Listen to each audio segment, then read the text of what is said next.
बच्चों, पिछले अंक में हमने भक्ति, प्रेम और विद्रोह की निर्गुण कवयित्री ललद्यत के वाकों में समझा था कि वो मोक्ष की चाह रखती हैं, इसलिए मध्यमा मार्ग अपनाने पर बल देती हैं और मध्यमा मार्ग पर चलकर ही वह विश्वास रखती हैं कि सांसारिकता और संन्यास दोनों में, यानी योग और भोग दोनों में संतुलन बिठाकर ही वह मोक्ष प्राप्त कर सकती हैं।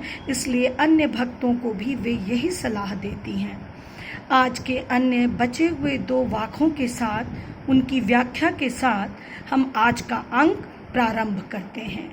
वाक संख्या 3 देखिए, जिसमें उन्होंने कहा है, आई सीधी राह से गई न सीधी राह, सुषुम सेतु पर खड़ी थी बीत गया दिन आह, जेब टटोली कौड़ी न पाई, माझी को दूं क्या उतराई। इसकी व्याख्या इस प्रकार है।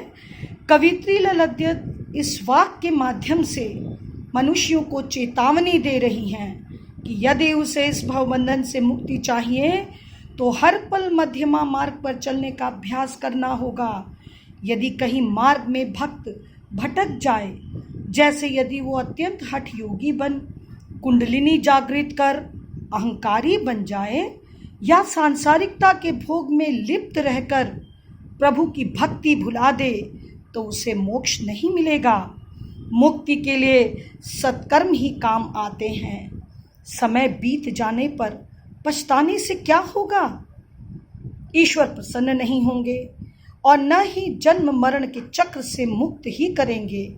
इसलिए भक्त को सदा योग और भोग में संतुलन बनाए रखना होगा, तभी ईश्वर को प्रसन्न किया जा सकता है, ईश्वर को मुंह दिखाया जा सकता है।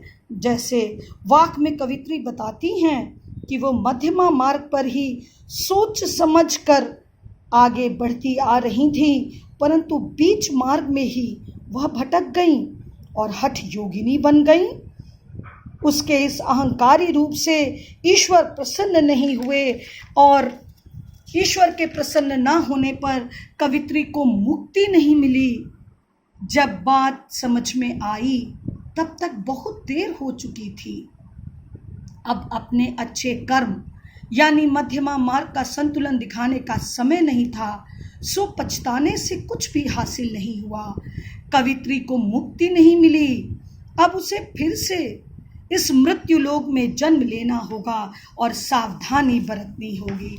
इस प्रकार कवित्री कहती हैं, बहुत आवश्यक है भक्त के लिए कि वह मध्यमा मार्ग पर एक निष्ठ भाव से चलता रहे और मध्यमा मार्ग जिसमें योग और भोग में संतुलन बिठाना होगा, तभी संभव है मोक्ष मिले, मुक्ति मिले और प्रभु भी प्रसन्न हो। जब प्रभु के दरबार जाएं, उनके घर जाएं, तो भक्त को मुंह दिखाने में किसी प्रकार की कोई भी शर्मिंदगी नहीं उठानी होगी। और चौथा वाक देखें, थल थल में बसता है शिव ही, भेद न कर क्या हिंदू मुसलमान, ज्ञानी है तो स्वयं को जान, वही है साहिब से पहचान। कवित्री कहती हैं कि ललद्यत के अनुसार, कवित्री के अनुसार, ईश्वर की निर्गुण रूप में उपासना वे भी करती थी और कहती हैं कि निर्गुण रूप में ही उपासना करनी चाहिए। उनके अनुसार ईश्वर इस संसार का तारनहार है, परंतु वह निर्गुण है। शिव संप्रदाय की भक्ति ललद्यत इस वाक के माध्यम से ये बताना चाहती हैं कि यह मनुष्य आत्मज्ञानी बन, तभी तू ईश्वर की उपस्थिति कण कण में महसूस कर सकता है। वह निर्गुण ईश्वर अपनी संतानों में कोई भेद नहीं करता, न वह हिंदू को कोई अलग पहचान देता है और न ही मुसलमान को कोई विशेष महत्ता देता है। उसकी दृष्टि में तो सभी समान हैं।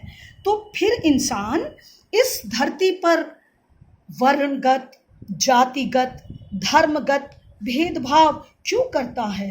ललद्यत के अनुसार जो ज्ञानी मनुष्य है वही ईश्वर के सच्चे स्वरूप को समझ पाता है। क्यों? क्योंकि वही है जो ईश्वर के बंदों में फर्क नहीं करता। ये ईश्वर घट घट में बसता है, सभी में समान रूप से दिखता है। इसलिए भक्तों को किसी भी इंसान में कोई फर्क नहीं करना चाहिए। ईश्वर भी नहीं करता और उसे भी फर्क नहीं करना चाहिए। इस प्रकार ललद्यत के वाक से संबंधित यह अध्याय समाप्त होता है। अगले अध्याय ल्हासा की ओर के साथ अगले अंक में मैं फिर उपस्थित होंगी। तब तक के लिए धन्यवाद बच्चों।